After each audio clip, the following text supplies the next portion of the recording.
आज हम स्टार्ट कर रहे हैं चैप्टर सैलरी। सैलरी क्या होती है? सैलरी एक कंसिडरेशन है जो कि किसी पर्सन को दी जाती है अपने अगर उसने किसी और के बिजनेस के लिए काम करा है तो। ठीक है, तो सैलरी कंसिडरेशन होती है किसी और के बिजनेस पे काम कराने की।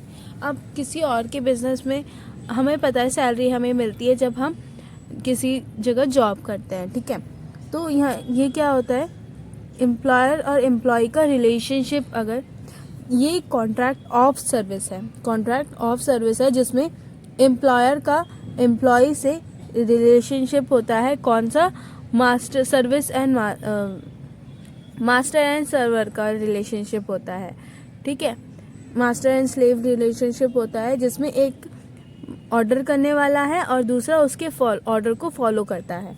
ठीक है, वो अपनी नहीं चलाता है, उसको सिर्फ एम्प्लॉय सिर्फ एम्प्लॉयर के रूल्स, अपने एम्प्लॉयर के ऑर्डर्स को ही फॉलो करेगा, उसका कुछ अपने हिसाब से वो कुछ नहीं करेगा। ठीक है, जो एम्प्लॉयर बोलेगा वो एम्प्लॉय को करना पड़ेगा। ऐसा रिलेशनशिप होता है उनका। मास्टर एंड स्लेव का रिलेशनशिप होता है, जो मास्टर बोलेगा वो उसे करना पड़ेगा। फिर उसके बाद सेकेंड हमारा कि जो पेमेंट होती है वो एम्प्लॉयर की कैपेसिटी होती है। एम्प्लॉयर अपनी मर्जी से पे करता है उसको। ठीक है, एम्प्लॉय नहीं बोलता कि मुझे इतने पैसे चाहिए, एम्प्लॉयर जितने पैसे देता है वही उसकी सैलरी होती है। डायरेक्टर सिटिंग फी। फिर उसके बाद देखो, कॉन्ट्रैक्ट ऑफ सर्विस वाले हमारी सैलरी होते हैं। ठीक है, पर एक होता है हमारा कॉन्ट्रैक्ट फॉर सर्विस जो कि हमारे सैलरी में इंक्लूड नहीं होता है। और वो क्या होता है कि हमने कोई सर्विस दी, उसके बदले हम उससे पैसे ले रहे हैं, तो वो हमारा कॉन्ट्रैक्ट फॉर सर्विस होता है। इसमें एम्प्लॉयर और एम्प्लॉय रिलेशनशिप नहीं होता। इसमें हम प्रोफेशनल, जैसे हो गई कोई फ्रीलांसर हो गया जो उसने कोई काम करके दिया तो उसके बदले वो उससे चार्ज ले रहा है, अपने सर्विस के बदले वो चार्ज कर रहा है, वो है कॉन्ट्रैक्ट फॉर सर्विस। की उसने कोई सर्विस ली है और उसके लिए वो उसका कॉन्ट्रैक्ट बना रहा है। ठीक है, और इसमें क्या होता है, जो सर्विस दे रहा है वो अपने हिसाब से पैसे मांगता है और जो सर्विस ले रहा है उसको पैसे देने पड़ते हैं उस हिसाब से। वो अपने हिसाब, यहाँ पे क्या है, सर्विस है जो मतलब यहाँ पे एम्प्लॉयर की नहीं चल रही थी, पर यहाँ पे जो काम कर रहा है उसकी चल रही है, तो कॉन्ट्रैक्ट फॉर सर्विस है। तो agent and principal. Agent and principal क्या है कि एजेंट जो होता है वो प्रिंसिपल के दिए गए काम को करता है, पर कैसे करता है, अपने हिसाब से करता है। अब प्रिंसिपल ने एजेंट को कुछ काम दिया है, लाइक सेल्स करने के लिए हमने एजेंट अपॉइंट किया है, तो हमने उसको एक टारगेट दे दिया कि इतनी सेल्स होनी चाहिए, पर उसको कैसे करना है वो एजेंट अपने हिसाब से करेगा, जो प्रिंसिपल है वो नहीं बताएगा। तो यहाँ पे इसलिए वो कॉन्ट्रैक्ट फॉर सर्विस होता है। Salary received by a partner. अगर किसी पार्टनर को सैलरी रिसीव्ड हो रही है, अब हमने यहाँ पे बोल रहा है कि सैलरी है, तो फिर तो ये सैलरी में जाना चाहिए, पर नहीं, यहाँ पे पार्टनर को सैलरी रिसीव हो रही है जो कि हमारा ओनर होता है बिजनेस का, तो वो सैलरी नहीं है। बस हम बोल रहे हैं कि यहाँ पे बोला गया है सैलरी, पर वो सैलरी नहीं होती है। सैलरी किस लिए जरूरी है कि वो एम्प्लॉयर और एम्प्लॉय रिलेशनशिप हो। ठीक है, salary received by proprietor in sole proprietorship firm. Sole proprietorship firm में जो प्रोप्राइटर को सैलरी मिल रही है वो सैलरी में आती है कि नहीं आती है। देखो, सोल प्रोप्राइटरशिप फर्म और प्रोप्राइटर हमने पढ़ा है कि ये दोनों एंटिटी अलग होती है पर दोनों पर्सन एक मानी जाती है। ठीक है, तो सोल प्रोप्राइटरशिप फर्म जो है वो प्रोप्राइटर को डील किया जाता है कि देखो लायबिलिटी किसकी पूरी होती है। अगर आपका सोल प्रोप्राइटरशिप फर्म की जो लायबिलिटी है वो आपका प्रोप्राइटर पूरा करेगा। ठीक है, वो उसकी लायबिलिटी बन जाती है। तो वो सोल प्रोप्राइटर और प्रोप्राइटरशिप फर्म और प्रोप्राइटर दोनों सेम पर्सन है, इसीलिए कोई खुद को ही सैलरी तो नहीं दे सकता ना, तो वो भी हमारा कॉन्ट्रैक्ट फॉर सर्विस है, वो हमारा कॉन्ट्रैक्ट ऑफ सर्विस नहीं है। फिर उसके बाद रेम्यूनरेशन टू द डायरेक्टर। अब देखो, कंपनीज में ओनर्स होते हैं और फिर बोर्ड ऑफ डायरेक्टर्स होते हैं। बोर्ड ऑफ डायरेक्टर्स क्या होते हैं, जो हमारे मैनेजर्स होते हैं, वो कंपनी को मैनेज करते हैं। तो वो मैनेज कर रहे हैं, तो वो जो मैनेजर्स हैं वो सैलरी नहीं लेते हैं, उनको रेम्यूनरेशन मिलती है, वो सर्विस दे रहे हैं, उसके बदले वो अपने हिसाब से वो पूरी कंपनी को चला रहे हैं, ठीक है। तो उनको उनके साथ कॉन्ट्रैक्ट फॉर सर्विस बनाया जाता है, कॉन्ट्रैक्ट ऑफ सर्विस नहीं बनता है। पेंशन टू द विडो, जो यहाँ पे विडो कौन है, विधवा को कोई पेंशन मिल रही है, तो विधवा तो जो पेंशन दे रहा है वो किसका, वो क्या था, उसके एक्स हस्बैंड का एम्प्लॉयर था, एक्स हस्बैंड का एम्प्लॉयर था, उसके साथ एम्प्लॉय और एम्प्लॉय रिलेशनशिप था। पर इसके साथ तो नहीं है ना, इसके साथ कोई रिलेशन तो नहीं है ना उसका, पर उसको पेंशन मिल रही है। तो यहाँ पे एम्प्लॉय रिलेशनशिप नहीं है, तो वो पेंशन भी हमारा सैलरी में इंक्लूड नहीं होगा। फिर उसके बाद पेपर सेटर इन्विजिलेटर, जो हमें कैंपस में, यूनिवर्सिटी में, स्कूल्स में जब एग्जाम्स होते हैं उन पे इन्विजिलेटर और पेपर सेट करने वालों को बाहर से बुलाया जाता है, अलग जगह से हायर किया जाता है, यूनिवर्सिटी से बुलाया जाता है, अलग अलग स्कूल से बुलाया जाता है कुछ को। तो वो जो उनको बुलाते हैं उनको हम सैलरी में इंक्लूड नहीं करते हैं, उनके लिए हम अलग से रेम्यूनरेशन देते हैं, तो वो भी हमारा सैलरी में इंक्लूड नहीं होता है। इंडिपेंडेंट प्रोफेशनल, कोई प्रोफेशनल है वो कोई सर्विस प्रोवाइड कर रहा है, तो उसके लिए भी कॉन्ट्रैक्ट फॉर सर्विस बनता है, कॉन्ट्रैक्ट ऑफ सर्विस नहीं बनता है। Salary to MLAs and MPs, salary जो एमएलए और एमपीज होते हैं वो किसी के कहने पे काम नहीं कर रहे, वो अपने हिसाब से काम करते हैं, तो उनकी भी जो सैलरी होती है वो भी हमारी कॉन्ट्रैक्ट ऑफ सर्विस नहीं है, क्योंकि वहाँ पे कोई एम्प्लॉय रिलेशनशिप नहीं है, ठीक है। फिर उसके बाद retainership fees to advocate general, retainership fees to advocate general में क्या है कि एडवोकेट जो हमारे जजेस जो एडवोकेट्स होते हैं वो किसी एक वो केसेस की बेस्ड पे काम करते हैं ना, तो कोई एक एम्प्लॉयर तो नहीं है उनका, तो वहाँ पे भी एम्प्लॉयर रिलेशनशिप नहीं होता है, तो वो भी हमारा सैलरी में इंक्लूड नहीं होगा, ठीक है। फिर उसके बाद हमारे डायरेक्टर सिटिंग फी, अगर यहाँ पे हमने पढ़ा था कि डायरेक्टर को कोई रेम्यूनरेशन मिलती है वो हमारी कॉन्ट्रैक्ट फॉर सर्विस में आती है, ऑफ में नहीं आती है। पर अगर डायरेक्टर को सीटिंग फी मिल रही है तो वो हमारा कॉन्ट्रैक्ट ऑफ सर्विस में आता है, सैलरी में इंक्लूड होता है। और रेम्यूनरेशन टू जजेस को क्या है, वो देखो अगर वो यहाँ पे अगर वो कॉन्ट्रैक्ट फॉर सर्विस करेगा तो वो फिर बायस्ड हो जाएगा, और वो बायस ना हो इसके लिए जजेस को कौन पे करता है, हमारा पार्लियामेंट पे करता है, ताकि वो सबके लिए अनबायस्ड रहे, ठीक है। कोई गवर्नमेंट भी पे नहीं करती, अगर गवर्नमेंट पे करेगी तो फिर वो उसके लिए गवर्नमेंट के खिलाफ वो सब मतलब खिलाफ वो कोई डिसीजन नहीं लेगा, तो इसीलिए उसको कौन पे करता है, हमारा पार्लियामेंट पे करता है, उसके एक फंड से उसकी पेमेंट आती है, तो वो भी हमारी रेम्यूनरेशन टू जजेस है। जजेस के जो एम्प्लॉयर होते हैं वो कौन होता है, हमारा पार्लियामेंट है, ठीक है। फिर उसके बाद हमारा सेक्शन 17(1) कहता है कि सैलरी में क्या क्या इंक्लूड हो रहा है, वेजेस, एनी एन्युटी और पेंशन। वेजेस हमारे जो उसको सैलरी मिल रही है, ठीक है, फिक्स्ड वेजेस होते हैं वो ये।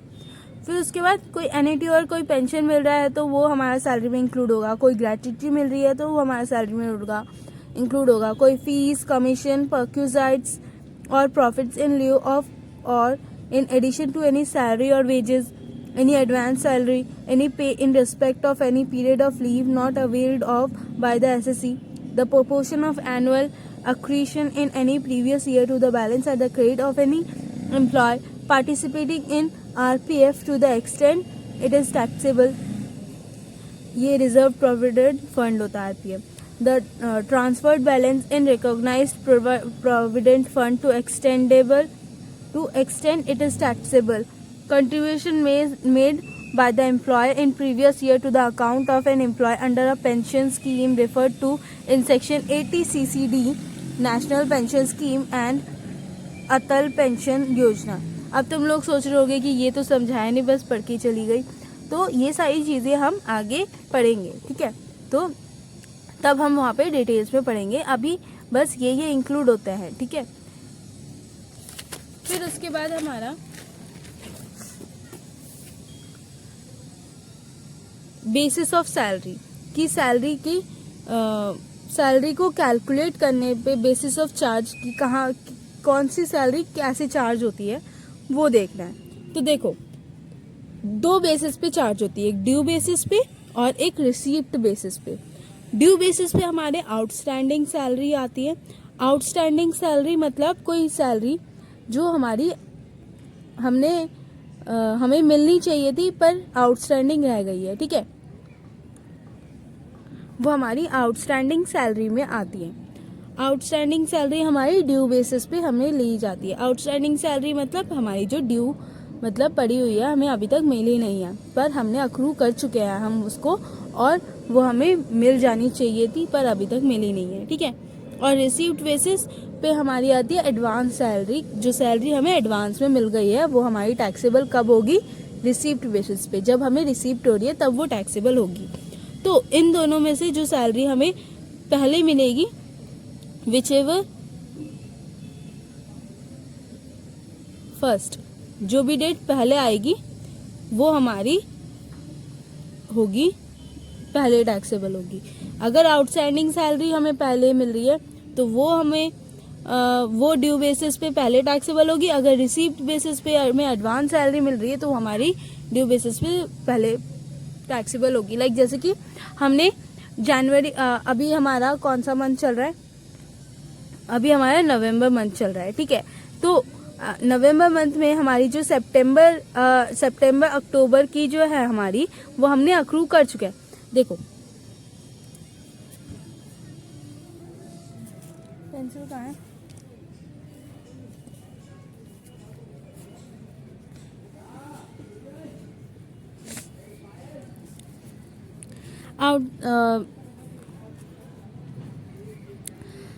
हमारी अभी नवंबर मंथ चल रहा है, ठीक है।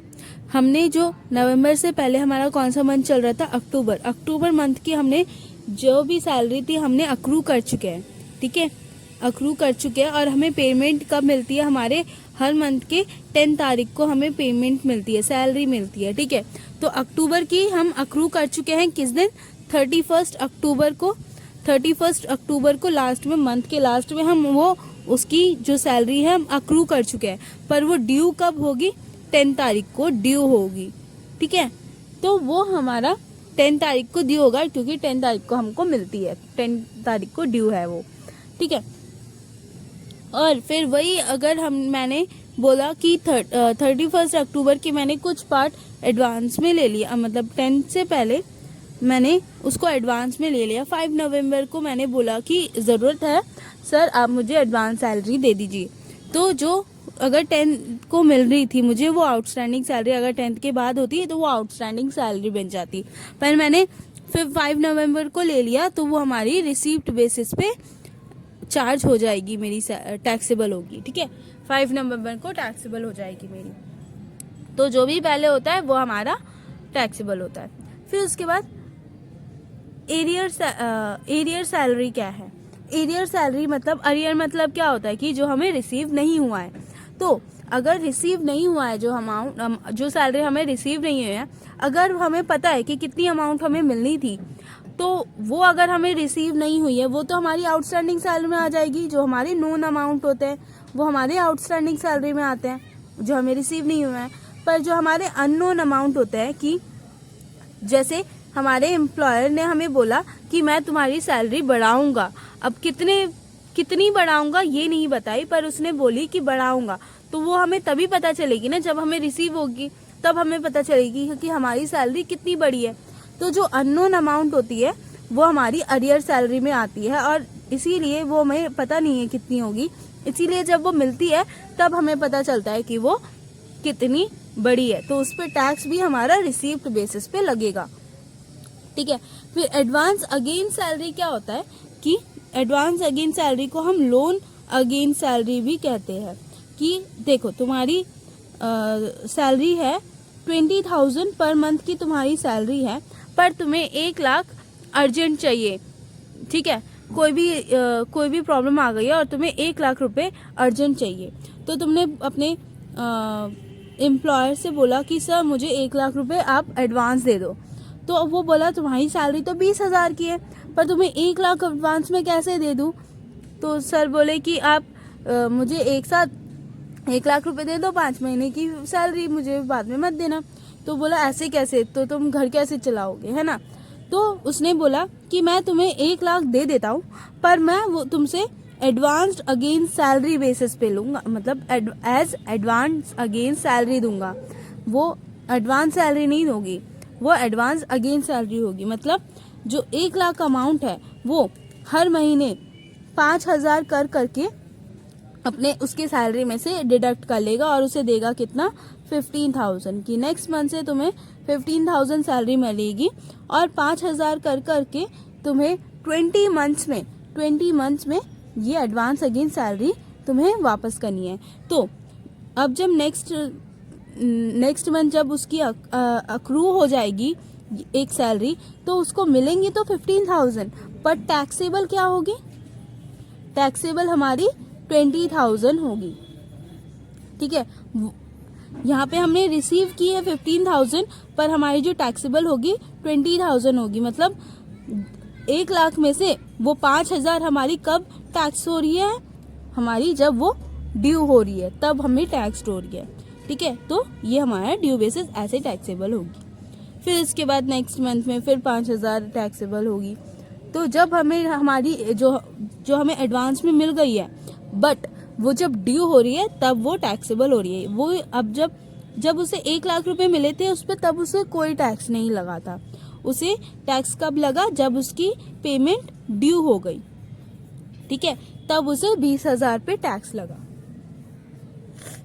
तो ये हमारी एडवांस अगेंस्ट सैलरी होती है। फिर उसके बाद हमारी forgoing of salary. Forgoing of salary में देखो, जैसे कि तुम एक बिजनेस पे काम करते हो, बिजनेस ए में जॉब, ऑफिस ए में जॉब करते हो, ठीक है, और तुम्हारी इनकम जो है 1 लाख पर मंथ है। अब तुम्हें दूसरी बिजनेस का ऑफर आया है जो कि 1,50,000 तुम्हें पर मंथ देगा। ठीक है, पर उन्होंने बोला कि तुम्हें आज ही ज्वाइन करना है, नहीं तो फिर ये ऑफर नहीं रहेगा। ठीक है, तो फोरगोइंग सैलरी होता है। उसने 1 लाख बोला, 1 लाख उसने बोला कि इसमें मैं काम कर रहा हूँ अभी, तो मुझे इसमें पहले लेटर देना पड़ेगा, फिर अप्रूवल आएगा तब मैं छोड़ पाऊंगा। पर वहाँ पे बोला है कि आज के आज ही ज्वाइन करना है। तो उसके लिए उसने बिना बोले ही जो एक जॉब है वो उसको छोड़ दी, लेफ्ट कर दिया। ठीक है, बिना बोले। तो वहाँ पे उसकी जो जितने दिन की जो इनकम थी, 1 लाख रुपए ड्यू हो चुकी थी, तो उसको वहाँ पे टैक्स्ड होगी वो। ठीक है, जब ड्यू हो चुकी है तो उस पर टैक्स उसको लगेगा, टैक्सेबल हो गई वो। ठीक है, वो हमारी फोरगोइंग सैलरी होती है। कब उसका टैक्स कट चुका है, और जब टैक्स कट के उसको पेमेंट जो मिलनी है वो जब आएगा तब उसको दी जाएगी। अगर वो जॉब ए में कभी जाता है तब उसको दी जाएगी और टैक्स काट के दी जाएगी। तो वो हमारी फोरगोइंग ऑफ सैलरी होती है कि आपने छोड़ दी अपने सेल्फ रीजन की वजह से आपने छोड़ दी। ठीक है, तो वो फोरगोइंग ऑफ सैलरी होती है।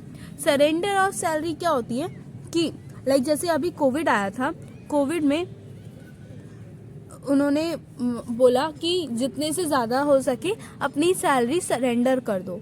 तो अगर मुझे मिल रहे थे उस टाइम पे 1,50,000 पर मंथ अगर मुझे सैलरी मिल रही थी, और मैंने बोला तो मुझे 1,50,000 की जगह पे मुझे सिर्फ 1 लाख दे दो, तो वो मेरी फॉरगोइंग ऑफ सैलरी होगी, मतलब सरेंडर ऑफ सैलरी होगी। मैंने अपने 50,000 जो है वो मैंने सरेंडर कर दिए।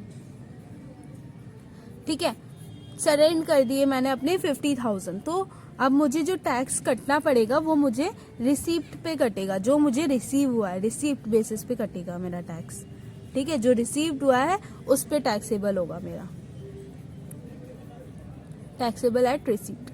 जो मुझे रिसीव हुआ है उस पे टैक्स होगा, जो मैंने सरेंडर कर दिया उस पे मुझे टैक्स भी नहीं लगेगा। फिर उसके बाद place of accrual of salary, कि आपकी जो सैलरी है वो कहाँ पे टैक्सेबल होगी। अगर एम्प्लॉय अगर जो है इंडिया, मतलब कहीं का भी हो, एम्प्लॉय कहीं का भी हो, एम्प्लॉयर कहीं का भी हो, पर प्लेस कहाँ पे वो सैलरी मिल रही है, इंडिया में मिल रही है, और रिसीव कहीं पे भी हो पर तो भी वो टैक्सेबल वाई होगी, क्योंकि ये deem to be received in India मतलब डीम टू अक्रू और deem to be accrue in India मानी जाएगी। ठीक है, फिर उसके बाद एम्प्लॉयर कहीं का भी हो, एम्प्लॉय कहीं का भी हो, एम्प्लॉयर कहीं का भी हो, प्लेस कहीं भी हो, पर रिसीव इंडिया हो रही है तब भी वो हमारी इंडिया में टैक्सेबल होगी। फिर ऑर्डिनरी रेजिडेंट इन इंडिया, हमारे ऑर्डिनरी रेजिडेंट है, तो हमने देखा था कि ऑर्डिनरी रेजिडेंट को मोस्टली केसेस में, हर केसेस में टैक्सेबल किया जाता है इंडिया में। तो उसका एम्प्लॉयर कहीं भी हो, प्लेस कहीं भी हो, रिसीव उसको कहीं भी हो, पर वो इंडिया में टैक्सेबल होगा। फिर उसके बाद इंडियन सिटीजन है और गवर्नमेंट जो है इंडियन गवर्नमेंट है, ठीक है, और उसके फॉरेन प्लेस में उसको टैक्स मिल रहा है, अक्रू हो रहा है, और रिसीव उसको कहीं भी हो रहा हो तब भी वो हमारा इंडिया में टैक्सेबल होगा, क्योंकि उसका जो एम्प्लॉयर है वो इंडियन गवर्नमेंट है। ठीक है, और वो सिटीजन भी इंडियन है। Non ordinary resident, non resident, चाहे वो नॉन ऑर्डिनरी रेसिडेंट हो या रेसिडेंट हो, और एम्प्लॉयर वो कहीं का भी हो, प्लेस उसका फॉरेन है, रिसीव भी उसको फॉरेन में हुआ है, तो वो हमारा इंडिया में टैक्सेबल नहीं होगा। हमने देखा कि नॉन रेसिडेंट अगर बाहर ही टैक्स ले रहा है, टैक्स दे रहा है, तो इंडिया से क्या ही ताल्लुक उसका, तो वो भी हमारा इंडिया में टैक्सेबल नहीं होगा। ठीक है, फिर उसके बाद हमारा कंप्यूटेशन ऑफ सैलरी, कि सैलरी को कैसे कंप्यूट करते हैं वो देखेंगे। तो कंप्यूटेशन ऑफ सैलरी में ये हमारा फॉर्मेट होता है कंप्यूटेशन ऑफ सैलरी का, कि पहले हम बेसिक सैलरी लेते हैं, फिर उसके बाद fees, commission, bonus, gratuity, leave encashment, pension, retrenchment, compensation received under voluntary retirement scheme, फिर उसके बाद हमारे अलाउंसेस लगते हैं, फिर उसके बाद हमारे पर्क्यूसाइड्स लगते हैं, फिर उसके बाद ग्रॉस सैलरी हम टोटल करते हैं, फिर उसके बाद जो डिडक्शंस हैं वो लेस करके उसमें लेस करते हैं। ठीक है, जो भी हमारी डिडक्शंस हैं वो सारी लेस करके हम टैक्सेबल, सारी डिडक्शंस लेस करके हम टैक्सेबल सैलरी निकालते हैं। ठीक है, तो ये भी हम अब डिटेल्स में पढ़ेंगे आगे। सबसे पहले हमारी जो बेसिक सैलरी होती है, जो हमें फिक्स होती है कि मतलब ये हमें मिलेगी, तो बेसिक सैलरी के भी पे स्केल होते हैं कि कैसे हमें किस सिस्टम से मिलेगी। तो पहला है हमारा फिक्स्ड सिस्टम। फिक्स्ड सिस्टम में क्या होता है कि आपकी सैलरी फिक्स्ड है, आपको पर मंथ 25,000 करके पर मंथ मिलेगा, जितने मतलब ओवरऑल आप जितनी देर सर्विस दे रहे हो आपको 25,000 पर मंथ मिलेगी, फिक्स्ड हो गया, हर महीने का फिक्स्ड अमाउंट है। ग्रेडेड सिस्टम में क्या होता है,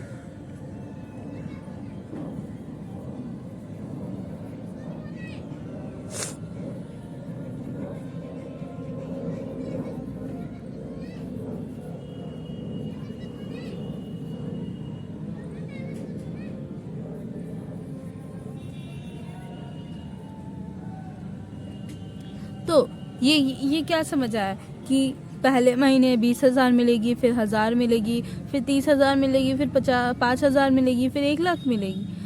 ये देखो, ये क्या है कि पहले महीने आपको 20,000 मिलेंगे, फिर उसके बाद इंक्रीजिंग, ये हमारा इंक्रीज बता रहा है, फिर उसके बाद हर महीने आपको 1,000 का इंक्रीमेंट होगा। पहले महीने 20,000, फिर दूसरे महीने 21,000, तीसरे महीने 22,000, चौथे महीने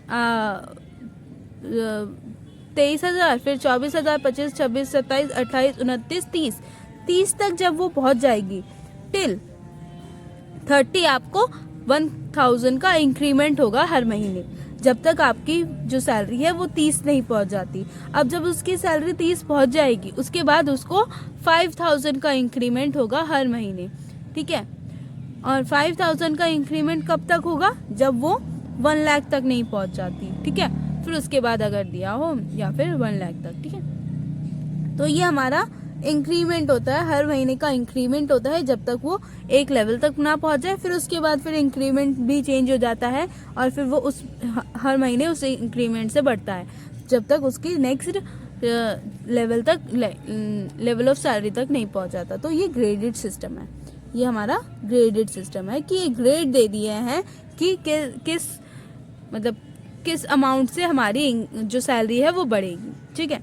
फिर उसके बाद हमारी फीस की, अगर कोई एक्स्ट्रा काम करवा रहा है तो उस पर जो फीस लग रही है वो कमीशन, अगर जैसे सैलरी में हमें टर्नओवर पे कमीशन मिलती है, प्रॉफिट में कमीशन मिलता है, अगर कोई कमीशन है वो। बोनस हमारी जो फेस्टिव ओकेजन, कोई ओकेजनल बोनसेस होते हैं, कोई उसने अच्छा काम किया है तो उस पर उसको बोनस मिल गया, तो वो हमारे बोनसेस होते हैं, ठीक है। फिर उसके बाद है हमारा ग्रेच्युटी। ग्रेच्युटी क्या होता है कि ये हमारा ग्रेच्युटी क्या है, एक रिटायरमेंट बेनिफिट है जो कि एम्प्लॉयर देता है अपने एम्प्लॉय को। किस लिए देता है वो? अपन कुछ उसने जो एम्प्लॉय ने पास सर्विसेज की है, जो उसको सर्विस दी है जॉब में, उसके बदले में उसको कंसिडरेशन देता है, ठीक है। और इसकी जो एग्जामिशन है वो किस सेक्शन में डील करती है?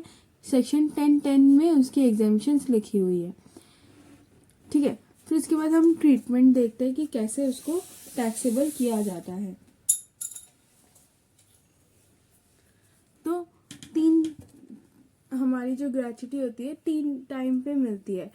एक हमारी जब हम सर्विस दे रहे हैं, जब एम्प्लॉय सर्विस दे रहा है, जब उसकी सर्विस टर्मिनेट हो रही है, ख़त्म हो रही है, और उस आफ्टर डेथ, ठीक है। तो जो कंटिन्यूएशन ऑफ सर्विस के टाइम पे जो भी ग्रेच्युटी हमें मिल रही है वो पूरी टैक्सेबल होती है, ठीक है। फिर उसके बाद आफ्टर डेथ ऑफ एम्प्लॉय, जो डेथ के बाद उसको जो ग्रेच्युटी मिलती है वो हमारी उसमें उसके बारे में एक्ट में कुछ नहीं लिखा है, एक्ट साइलेंट है, बट हमारी कुछ ग्राउंड बेसिस पे वो टैक्सेबल करी जाती है। तो वो ग्राउंड बेसिस क्या है कि लीगल हेयर और विडो जो होती है वो नॉन टैक्सेबल होती है, ठीक है। फिर उसके बाद हमारा termination of services. Termination of services में 2 केसेस आते हैं। पहला, जब वो हमारा गवर्नमेंट एम्प्लॉय हो तो वो तो पूरा का पूरा उसका जो जितनी भी ग्रेच्युटी है वो पूरी एग्जेम्प्ट हो जाएगी अंडर सेक्शन 10(10)(1). 10(10)(1) के अंदर लिखा है कि पूरी एग्जेम्प्ट हो जाएगी अगर वो गवर्नमेंट एम्प्लॉय है at the time of termination of his services. पर गवर्नमेंट एम्प्लॉय में क्या क्या कौन कौन आता है? गवर्नमेंट एम्प्लॉय में हमारे state government, central government, local authorities, public sector units और ये सब आते हैं। पर किसको एक्सक्लूड कर दिया? हमारे स्टैट्यूटरी कॉरपोरेशन एम्प्लॉय को हमने एक्सक्लूड कर दिया, उसे हम यहाँ पे नहीं ले रहे हैं। वो हमारा यहाँ पे फिर नॉन गवर्नमेंट एम्प्लॉय की जैसी ट्रीटमेंट होती है वैसे उसकी ट्रीटमेंट होगी। तो नॉन गवर्नमेंट एम्प्लॉय में अब नॉन गवर्नमेंट एम्प्लॉय में भी 2 तरह से 2 केसेस से टैक्सेबल होती है। पहली, वो अगर covered by payment of gratuity act है, ठीक है, और दूसरी जहाँ पे वो अनकवर है, पेमेंट ऑफ ग्रेच्युटी एक्ट से कवर नहीं है, ठीक है। तो पेमेंट ऑफ ग्रेच्युटी एक्ट से अगर वो कवर है तो क्या एग्जेम्पशन मिलेगी? सेक्शन 10(10)(2) में लिखा है कि इन तीनों में से जो भी लोअर वैल्यू की होगी वो उसको एग्जेम्प्ट हो जाएगी। सो लोअर एक्चुअल ग्रेच्युटी रिसीव्ड की उसको पहला जो ग्रेच्युटी रिसीव हुई है वो, दूसरा हमारी स्टैट्यूटरी लिमिट है 20 लाख की, ठीक है, और तीसरा 15/26 into completed year of service into salary per month. तो यहाँ पे पहले सैलरी की बात करते हैं। यहाँ पे सैलरी पर मंथ कैसे कैलकुलेट किया? तो सैलरी यहाँ पे कैलकुलेट की है बेसिक, जो बेसिक वेजेस बेसिक पेड मिल रही है उसको सैलरी, वो प्लस DA लास्ट ड्रॉन की रिटायरमेंट के टाइम के ठीक पहले या रिटायरमेंट के टाइम पे या फिर रिटायरमेंट के टाइम पे ठीक पहले जो भी उसको DA मिला था वो हम प्लस कर देंगे। तो हमारी यहाँ पे gratuity under covered under gratuity act वाली सैलरी हमें मिलेगी, ठीक है। फिर उसके बाद completed year of services. Completed year of services में हमारा अगर जैसे कि अगर सर्विस उसने कितने की दी है, 25 साल 7 महीने की सर्विस दी है, तो इसको हम 26 मान लेंगे। क्यों? क्योंकि अगर 6 मंथ से ज़्यादा एक भी दिन मतलब 6 मंथ से ज़्यादा अगर उसने सर्विस दी है तो उसको नेक्स्ट ईयर हम मान लेंगे, ठीक है। और अगर 6 मंथ से कम दी है तो फिर उसको 25 ईयर्स बोलेंगे। और यहाँ पे 15/26 क्यों लिया है? 15 यहाँ पे लिया है कि एवरेज ऑफ अ मंथ में 30 डेज होते हैं, उसका एवरेज हमने 15 ले लिया, ठीक है। और 26 यहाँ पे क्यों लिया है? मंथ में तो 30 डेज होते हैं, तो 26 इसलिए लिया है कि मंथ में हमारे 30 डेज होते हैं, पर ऐसा तो नहीं कि वो 30 के 30 डेज ही सर्विस दे रहा है, नहीं देता। तो हमारे जो 4 संडे हैं वो हमने एक्सक्लूड कर दिया इसमें से, इसीलिए यहाँ पे 26 आया है। फिर उसके बाद अगर हमारे जो नॉन गवर्नमेंट एम्प्लॉयज़ हैं, वो जो जहाँ पे काम कर रहा है, वो हमारा अनकवर्ड हो payment by the payment of gratuity act से, तो क्या होगा? तो कैसे एग्जेम्पशन मिलेगी? तो उसको एग्जेम्पशन मिलेगी लोअर ऑफ, इन तीनों की लोअर ऑफ मिलेगी। और कौन से सेक्शन के अंदर एग्जेम्पशन है? सेक्शन 10(10) थर्ड के अंदर उसकी एग्जेम्पशन है। तो फर्स्ट है एक्चुअल ग्रेच्युटी रिसीव्ड, जो भी उसको एक्चुअल में रिसीव हो रही है। दूसरी 20 लाख की उसकी स्टैट्यूटरी लिमिट है। और तीसरी 1/2 into completed year into average salary per month, जो कि हमारी 10 मंथ की निकलेगी। तो अब बात करते हैं पहले कि सैलरी, एवरेज सैलरी कैसे निकालनी है। देखो, पहले तो हमें 10 मंथ की, पूरे 10 मंथ की सैलरी कैलकुलेट करनी है। और वो कैसे करेंगे? 10 मंथ का बेसिक, फिर 10 मंथ का DA plus commission on turnover. DA यहाँ पे कौन सा लग रहा है? तो डीए जो हमारा रिटायरमेंट बेनिफिट के लिए है वो, ठीक है। फिर उसके बाद हमारा कमीशन ऑन टर्नओवर, 10 मंथ का कमीशन ऑन टर्नओवर भी हम कैलकुलेट करेंगे, और उनका इन टोटल निकाल के फिर उसको 10 से डिवाइड कर देंगे, क्योंकि हमारे यहाँ पे एवरेज निकालना है। तो 10 से डिवाइड कर देंगे तो हमारा एवरेज सैलरी पर मंथ आ जाएगा, ठीक है। फिर उसके बाद हमारा ईयर यहाँ पे कौन सा इंक्लूड होता है? ईयर में हम यहाँ पे मंथ इंक्लूड नहीं करते हैं, चाहे आप 25 ईयर्स एंड 9 मंथ्स भी आप कर रहे हो, सर्विस दे रहे हो, तब भी आपको 25 ईयर्स माना जाएगा, ठीक है। अब उस पे एक क्वेश्चन कर लेते हैं।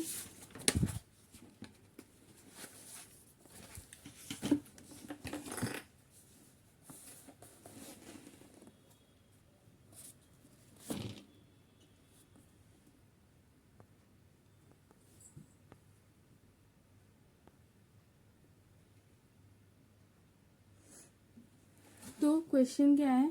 Mister old man retired from his job after 29 years 6 months and 50 days of service on 17/12/21 and received gratuity amounting 4 lakh. 4 lakh की उसको ग्रेच्युटी मिल रही है। उसने सर्विस दे दी 29 ईयर्स और 6 मंथ्स एंड 50 डेज की, और वो रिटायर कब हो रहा है? 17 दिसंबर 2021 को। His salary at the time of retirement was basic 6,000 per month, dear allowance 1,200 per month, house rent allowance 2,000, commission on turnover 1%, commission on profit 5,000. He got an increment on 1/4/2021 of 1,000 per month in basic. Turnover achieved by SSC 1 lakh per month. Calculate his taxable gratuity if he is a government employee, a non-government employee covered by the payment of gratuity act, non-government employee not covered by the payment of gratuity act, ठीक है। तो हमारा वो government employ है, तब तो पूरी की पूरी सैलरी उसकी पूरी की पूरी ग्रेच्युटी उसकी एग्जेम्प्ट हो जाएगी, तो कुछ भी टैक्सेबल नहीं होगा, ठीक है। अब बात करते हैं नॉन गवर्नमेंट एम्प्लॉय है, covered by payment of gratuity act है, तो क्या होगा? जो कि हमारा सेक्शन 10(10)(1) में दिया गया है, covered by payment of gratuity act.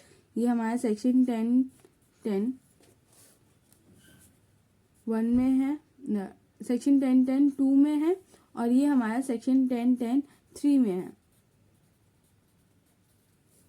ठीक है। फिर उसके बाद हमारी ग्रेच्युटी रिसीव हमारी दोनों को ही 4-4 लाख हो रही है, ठीक है। और less minimum of following exempted under section 10(10), ठीक है। तो पहली जो हमारी एग्जेम्पशन होती है वो किसकी होती है? एक्चुअल अमाउंट रिसीव्ड, जो कि हमारी 4 लाख की। फिर उसके बाद स्टैट्यूटरी लिमिट हमारा होता है 20 लाख का, ठीक है, वो लिख दिया। फिर उसके बाद हमारी जब हमारा कवर्ड बाय पेमेंट एक्ट होता है, तब हम क्या कैलकुलेट करते हैं, 15/26 into completed year of services into salary per month. तो सैलरी पर मंथ हमारी क्या है, यहाँ पे हमें सैलरी मिल रही है कितनी, 6000 लास्ट ड्रॉन वाली 6000 और 1200 हमारे डीए है, तो हमारा हो गया 7200, ठीक है। और ईयर क्या है हमारा, 29 ईयर्स 6 मंथ्स एंड 15 डेज। तो हमने देखा था कि जब covered by payment of gratuity act होता है तब हम 6 मंथ से प्लस अगर हो जाते हैं तो हम नेक्स्ट ईयर ले लेते हैं, तो यहाँ पे 30 ईयर्स हम लेंगे। तो हमारा 30 इंटू 7200 बाय 26 इंटू 15, तो हमारा कितना आ रहा है, 1,24,615। तो इन तीनों में से सबसे कौन सा है, 1,24,615 हमारा यहाँ लिख देंगे, हमारा एग्जाम्पशन हो जाएगा और जो बचा हमारा वो हमारा टैक्सेबल होगा, ठीक है। फिर उसके बाद हमारा non covered by payment of gratuity act, उसमें हम क्या करते हैं, कैसे कैलकुलेट करते हैं, half of completed year of services.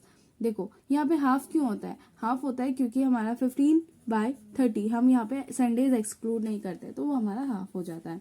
Completed year of services हमारे, देखो वहाँ पे क्या था कि हम जब हमारा नॉन कवर्ड होता है by payment of gratuity act तो हम मंथ्स इंक्लूड नहीं करते हैं, तो यहाँ पे 29 ईयर्स हो जाएगा। फिर सैलरी पर मंथ कैसे कैलकुलेट करेंगे, तो सैलरी में उसको क्या हो रहा है, देखो 10 मंथ्स की हमें सैलरी चाहिए और उसको रिटायर वो कब हुआ, 17 दिसंबर 2021 को। तो लास्ट सैलरी उसको कब मिली होगी, नवंबर की सैलरी मिली होगी, है ना। तो नवंबर की सैलरी उसको मिली है, नवंबर, अक्टूबर, सितंबर, अगस्त, जुलाई, जून, मई, अप्रैल, मार्च, फरवरी, हमारे 10 मंथ हो गया, मतलब फरवरी से लेकर हमें नवंबर तक की सैलरी देखनी है, ठीक है। कितनी मिल रही थी उसको, 6000 मिल रही थी, पर जो 1 अप्रैल को उसको इंक्रीमेंट हुई है 1000 की, पर उससे पहले कब मिल रही थी उसको, उससे पहले मिल रही थी 5000 की। तो देखो 6000 उसको कब से मिला, अप्रैल से लेकर नवंबर तक। तो अप्रैल से लेकर नवंबर तक कितने मंथ्स होते हैं, अप्रैल, मई, जून, जुलाई, अगस्त, सितंबर, अक्टूबर, नवंबर, कितने मंथ्स होते हैं, 8 मंथ्स होते हैं। तो 6000 हमारा कितने मंथ्स के लिए, 8 मंथ्स के लिए, कितना हुआ, 48,000। अब 8 मंथ्स हो गए, अब कितने बचे हमारे, 2 मंथ्स। तो उससे पहले 2 मंथ्स हमारे कितने, 5000 करके मिल रहे थे, तो ये हो गया हमारा 10,000। फिर उसके बाद हमारा डीए 1200 करके, कितने मंथ्स के लिए, 10 मंथ्स के लिए, 1200 हमारा 10 मंथ्स के लिए हो गया हमारा 12,000। फिर उसके बाद कमीशन ऑन टर्नओवर 1%, और टर्नओवर कितना है, 1 लाख का है, तो 1 लाख का 1% 1000 हो गया, और कितने मंथ के लिए चाहिए हमें, 10 मंथ के लिए चाहिए, तो हमारा वो 10,000 हो गया। टोटल कितना हो गया हमारा, 80,000, ठीक है। और फिर उसको हम डिवाइड कर देंगे किससे, 8 से, तो हमारा ये 10 से डिवाइड करेंगे तो ये हमारा हो गया 8000 per month salary, 8000 per month salary हो गई हमारी, ठीक है, एवरेज सैलरी। तो अब 8000 इंटू 29 इंटू हाफ हमारा कितना निकलेगा, 1,16,000, ठीक है, 1,16,000। अब इन तीनों में से कौन सा कम है, 1,16,000 सबसे कम है, तो उसकी एग्जेम्पशन मिल जाएगी, और 2,84,000 हमारा टैक्सेबल हो जाएगा, ठीक है। फिर इसके बाद नेक्स्ट क्वेश्चन हमारा, जो कि हमारा डेथ आफ्टर डेथ वाला है, ठीक है। तो Mrs X is working with ABC limited since last 30 years 9 months, her salary structure is as under, basic 5,000 per month मिल रही है, डेयर अलायंस 3,000 पर मंथ मिल रहा है। On 15/12/2021 she died, state the treatment of gratuity in the following cases. पहला केस, Mrs X retired on 10/12/2021 and gratuity 4 lakh received by her husband legal heir as on 18/12/2021।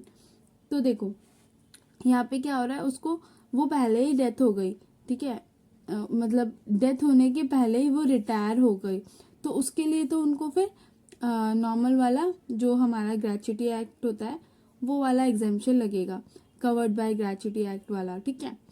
अब husband of Mrs x received gratuity on 18/12 following due after death of Mrs. कब due हुआ है? After that due हुआ है। तो यहाँ पे क्या होगा कि जो जो ये ग्रेच्युटी मिली है वो एग्जेम्प्ट हो जाएगी, टैक्सेबल नहीं होगी मिस्टर एक्स के हाथ में, जो मतलब मिसेस एक्स के हस्बैंड के हाथ में एक्ट कवर्ड नहीं होगा। ठीक है, तो केस 1 तो अभी दिखाया कैसे करते हैं। तो उसमें क्या था कि एक्चुअल अमाउंट उसको रिसीव हुई है कितनी, 4 लाख की मिनिमम। अब उसका एग्जेम्पशन हम कैसे रखेंगे, पहला हमारा 4 लाख का, ठीक है, फिर उसके बाद हमारा 20 लाख का, फिर अब इसको कैलकुलेट करेंगे 15/26 into completed year of services. देखो कम्प्लीटेड ईयर ऑफ सर्विस यहाँ पे है 30 ईयर्स प्लस 9 मंथ्स, तो हमारा 31 ईयर हो गया। अब सैलरी पर मंथ कितनी मिल रही है उनको, last drawn 5000 per month plus 3000, तो हमारा 8000 हो गया। तो 8000 इंटू 31 इंटू 15/26 हमारा ये निकल आया 1,43,077। तो अब सबसे कम कौन सा, यही वाला है, तो एग्जेम्प्ट हो जाएगा और जो बचा वो हमारा टैक्सेबल हो जाएगा। ओके, फिर उसके बाद हमारा है leave salary encashment. Leave salary encashment क्या होता है, देखो हम जब किसी कहीं कंपनी पे जॉब करते हैं तो हमें कुछ लीव्स मिल रही है, ठीक है, लीव्स मिलती है कि इतनी छुट्टी आप कर सकते हो, ठीक है। तो अगर वो हम छुट्टी ना करें तो उसके बदले हमें पैसे मिलते हैं। वो हमने छुट्टी नहीं करी तो उसके पैसे हमें दे दिए जाते हैं, ठीक है। As per service contract and discipline normally every employee is allowed certain period of leave with pay every year. Such leave may be availed during the year or accumulated by the employee. और वो leaves कौन सी होती है, हमारी paid leaves होती है, ठीक है। The accumulated leave lying to the credit of an employee may be availed subsequently or in cash when an employee receives an amount waiving leave lying to his credit. Such amount is known as leave salary encashment. तो जो वो leave होती है अगर वो use ना करे तो वो अगर चाहे तो उस लीव को नेक्स्ट ईयर में वो यूज कर सकता है, अगर वो चाहे उसके बदले वो पैसे भी ले सकता है। तो अगर जब वो पैसे लेता है उसके बदले तो वो हमारा लीव सैलरी इनकैशमेंट कहलाता है। फिर उसके बाद हमारा इसका ट्रीटमेंट देख लेते हैं हम।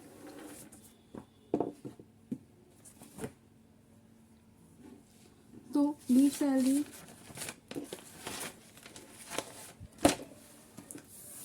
सैलरी इनकैशमेंट कब मिलती है, एक हमारी कंटिन्यूएशन ऑफ सर्विस के टाइम पे मिलती है, या फिर टर्मिनेशन ऑफ सर्विस के टाइम पे मिलती है, या फिर आफ्टर डेथ मिलती है, ठीक है। तो कंटिन्यूएशन ऑफ सर्विस के टाइम पे अगर हमें लीव सैलरी इनकैशमेंट मिल रही है तो वो हमारी फुल्ली टैक्सेबल होगी, उस पर कोई एग्जेम्पशन नहीं लगेगा। अगर वो आफ्टर डेथ लग रही है तो वो हमारी फुल्ली एग्जेम्प्ट होगी, ठीक है। और टर्मिनेशन ऑफ सर्विस के टाइम पे हमारे 2 केसेस होते हैं, पहला कि वो गवर्नमेंट एम्प्लॉय है, अगर वो गवर्नमेंट एम्प्लॉय है, और दूसरा अगर वो नॉन गवर्नमेंट एम्प्लॉय है, ठीक है। तो गवर्नमेंट एम्प्लॉय को तो फुल्ली एग्जेम्प्ट हो जाता है सेक्शन 10(10)(a) के अंदर, सेक्शन 10(10)(a) फर्स्ट के अंदर फुल्ली एग्जेम्प्ट है गवर्नमेंट एम्प्लॉय को लीव सैलरी इनकैशमेंट, ठीक है। और अदर देन गवर्नमेंट एम्प्लॉय वो हमारा किसके एग्जेम्पशन, उसके एग्जेम्पशन किसके अंदर लिखी है, सेक्शन 10(10)(a) सेकेंड के अंदर, ठीक है। तो जो भी कम होगा, इन चारों में से जो भी कम होगा वो उसको एग्जेम्प्ट हो जाएगी। एक्चुअल अमाउंट रिसीव्ड, या ठीक है। फिर सेकेंड हमारा ₹3 लाख स्टैट्यूटरी लिमिट है, हमारी स्टैट्यूटरी अमाउंट है। और थर्ड हमारी 10 into average salary per month, और फोर्थ हमारी average salary per month into 30 into completed year minus utilise leave. तो यहाँ पे सैलरी कैसे कैलकुलेट कर रहे हैं हम, बेसिक प्लस डीए जो कि हमारे रिटायरमेंट बेनिफिट का पार्ट है, और plus commission on turnover, percentage commission on turnover, ठीक है। अब देखो तो 10 मंथ्स की हम सैलरी निकाल लेंगे ऐसे। फिर उसके बाद हमारा फोर्थ है कि हमें एवरेज सैलरी पर मंथ निकालनी है, इनटू में हमारा 30 क्यों है, यहाँ पे 30 हमारा पूरे मंथ की बात हो रही है। अगर देखो ये जो यूटिलाइज लेबर अगर हमारा डेज के अंदर है, डेज इन मतलब डेज के टर्म्स में है, तो यहाँ पे हम 30 डेज लेंगे। अगर वो मंथ्स के टर्म में है तो हम यहाँ पे 1 लेंगे, ठीक है। और कंप्लीटेड ईयर जो हमारा होता है, ठीक है। अब इस पे क्वेश्चन देखते हैं।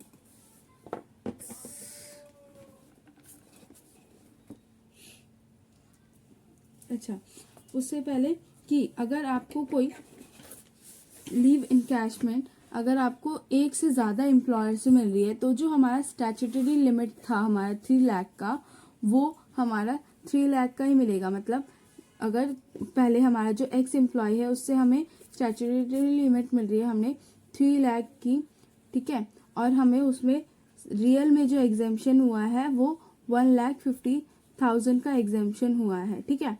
तो जो हमारा अब हम प्रेजेंट एम्प्लॉय की जब लीव सैलरी इनकैशमेंट निकालेंगे तब हम क्या करेंगे, जो हमारा स्टैट्यूटरी अमाउंट है वहाँ पे सिर्फ हम 1,50,000 लिखेंगे, ठीक है, 1,50,000 ही लिखेंगे।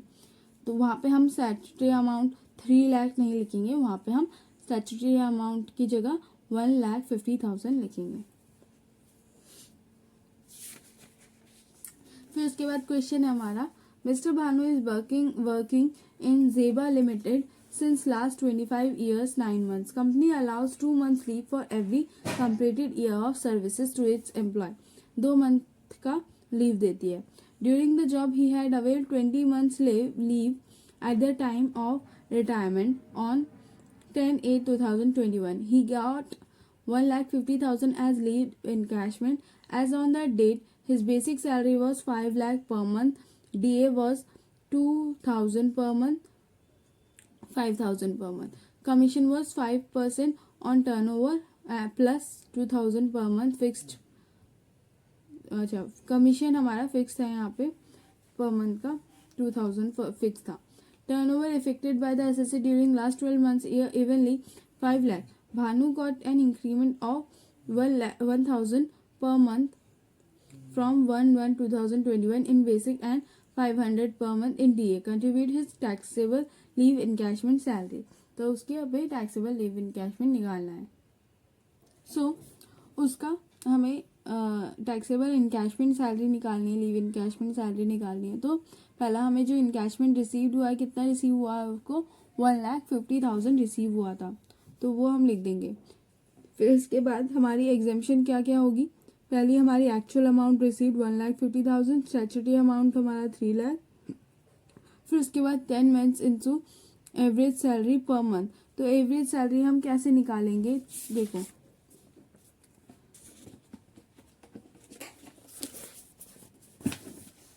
हमारी यहाँ पे क्या हो रही थी उसको, तो यहाँ पे उसको क्या हो रहा है, हमारी बेसिक सैलरी उसकी 5,000 पर मंथ है. कब, जब वो रिटायर हुआ है. और वो कब नहीं रिटायर हुआ है, वो कब 10/8/2021 को, ठीक है. तो उस टाइम पे उसकी डीए इतनी और बेसिक इतनी थी. फिर commission on 5% on turnover plus fixed per month. Fix जो है यहाँ पे जो है फिक्स्ड है हमारा, वो हम कंसिडर नहीं करेंगे, वो यहाँ पे उसकी ज़रूरत नहीं है. टर्नओवर अफेक्टेड बाय, और टर्नओवर कितनी है 5 लाख की, ठीक है, और ये 12 मंथ्स की दे रखी है, तो हमें इसको 10 मंथ्स का निकालना पड़ेगा. Bhanu got an increment on 1,000 per month. एक 1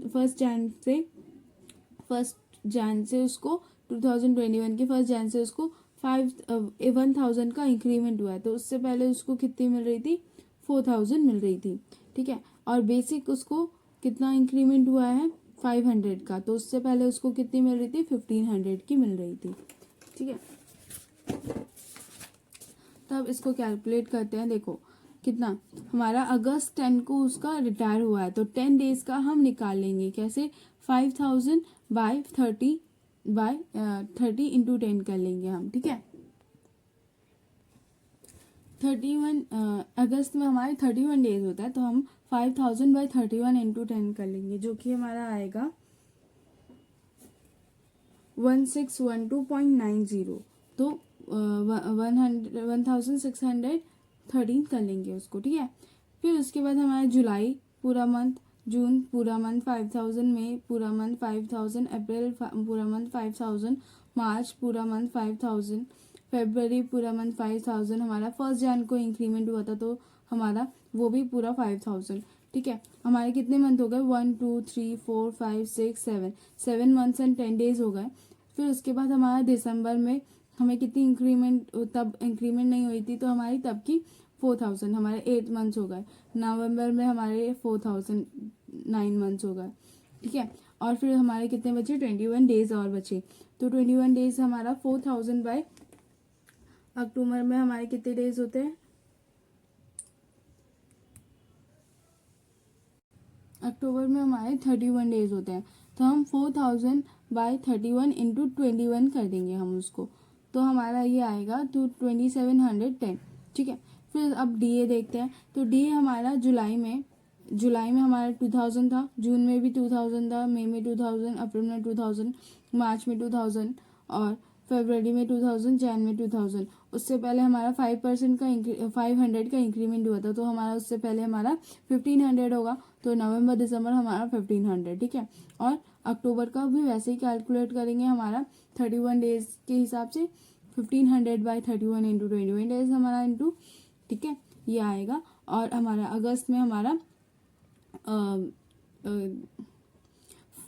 2000 बाई 31 इंटू हमारे 10 डेज, ठीक है। फिर उसके बाद हमारा कमीशन कितना था, 5 लाख का कमीशन था हमारा, 5%, जो कि हमारे 12 मंथ्स का बता रखा था। तो 5% हमारे 12 मंथ्स का बता रहा था, तो हम पर मंथ निकाल लेंगे। पर मंथ कैसे निकालेंगे, 12 से डिवाइड करके, और उसको इंटू कर देंगे हम 10 से, तो वो हमारा 10 मंथ्स का आ जाएगा। तो 5 लाख का 5% कितना होता है, हमारा होता है 25,000। 25,000 डिवाइड बाई 12 हमारा कितना आएगा, 2083, ठीक है। फिर इंटू में हम उसको 10 कर देंगे, तो वो हमारा आएगा 20,833, ठीक है, 20,833। अब इसका टोटल करके हमारा इतना आएगा, हमारा 86,817 बाय, अब उसको डिवाइड कर देंगे हम कितना, ये हमारे 10 मंथ्स का, हमें पर मंथ की चाहिए, तो हम उसको डिवाइड कर देंगे बाय 10, जो कि हमारा इतना आएगा, ठीक है।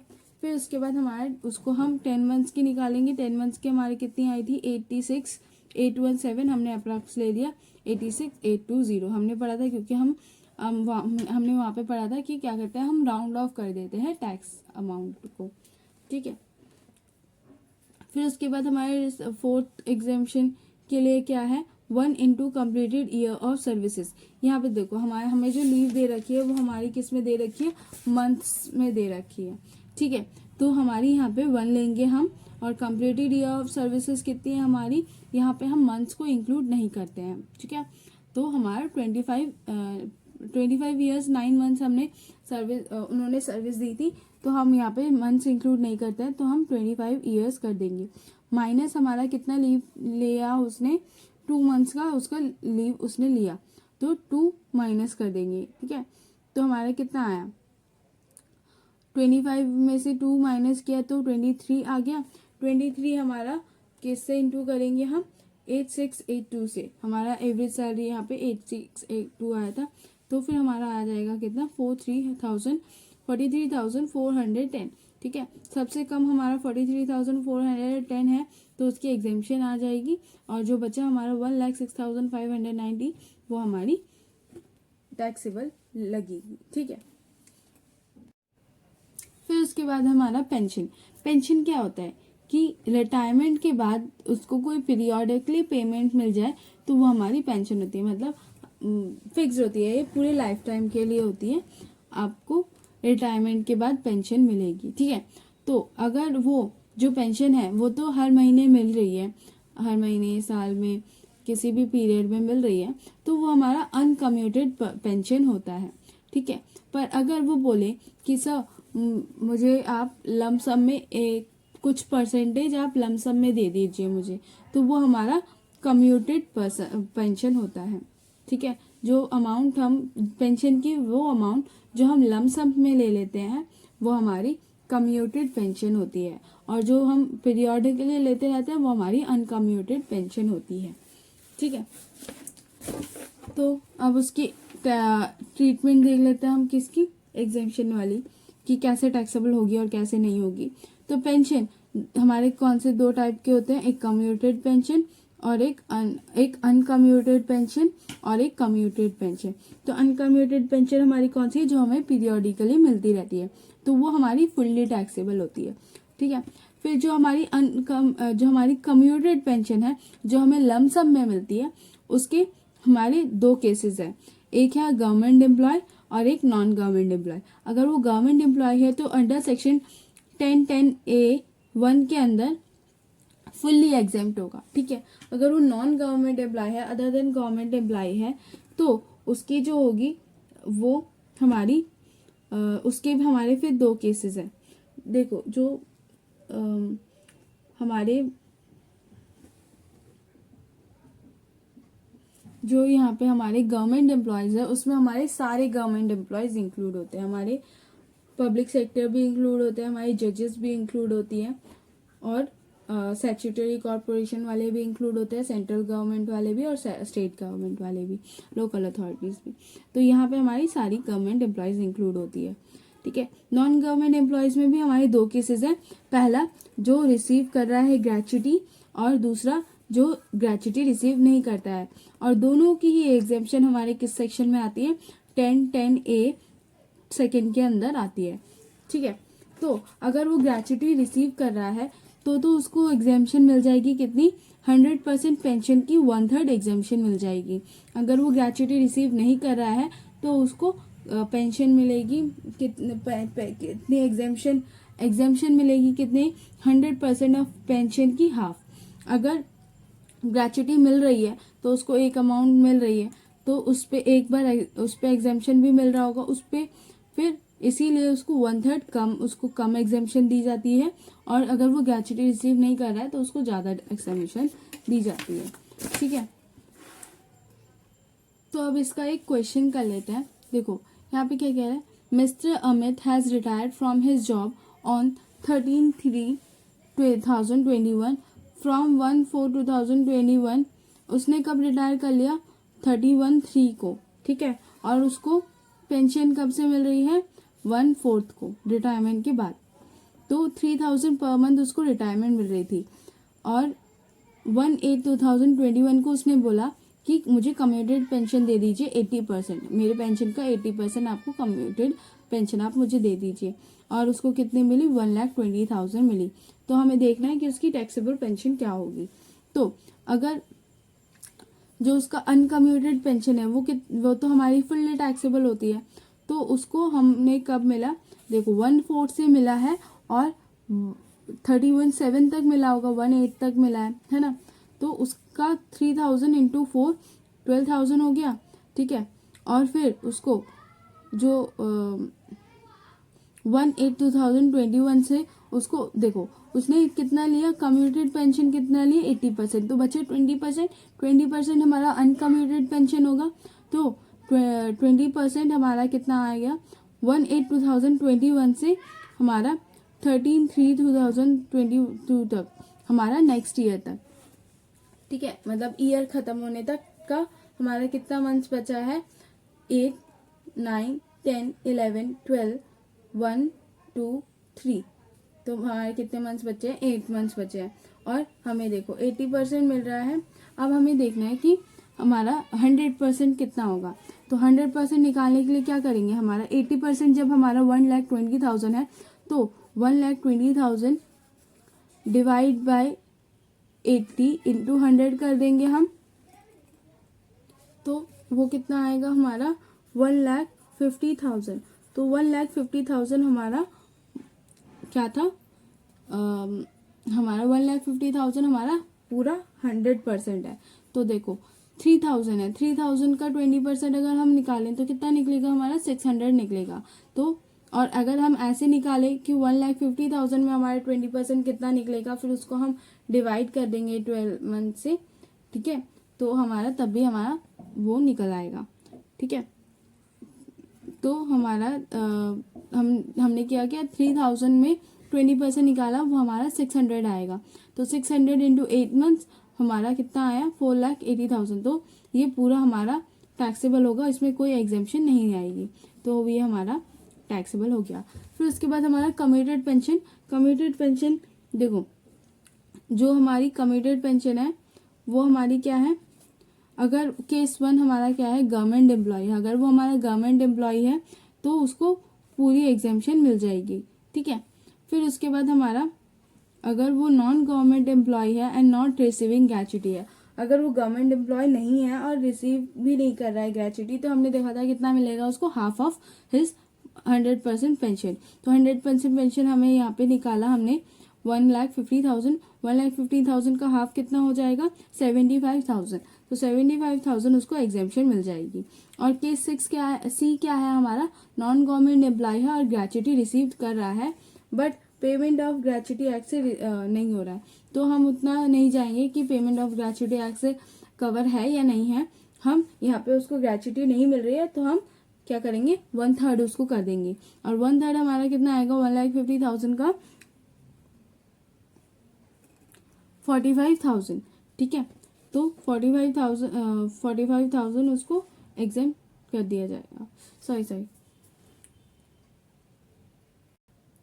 तो हमारा कितना 1,50,000 का 1/3 कितना होगा हमारा 50,000।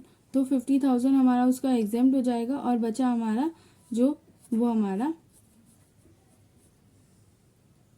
टैक्सेबल हो जाएगा। 50,000 में से बचा फिर कितना उसको 1 लाख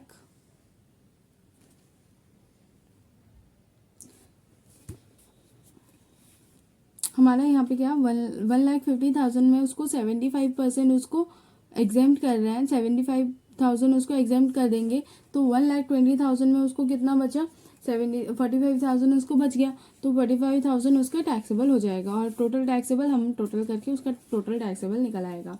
फिर उसके बाद हमारा अनकवर्ड, जब हमें सेक्शन केस सी, जब वो नॉन गवर्नमेंट एम्प्लॉय है और उसको ग्रेच्युटी रिसीव हो रही है, तो ग्रेच्युटी अगर रिसीव होती है तो हम कितना उसको एग्जाम देते हैं, 1/3 का एग्जाम देते हैं। तो 1,50,000 का हमारा 1/3 कितना आएगा, 50,000 आएगा। 50,000 आएगा। अब फिर उसके बाद 50,000 उसको एग्जाम कर देंगे तो उसकी टैक्सेबल कितनी बची हमारी 1,20,000। कितना हुआ हमारा 70,000। 70,000 उसकी टैक्सेबल हो जाएगी और टोटल हमारी टैक्सेबल आएगी 86,800।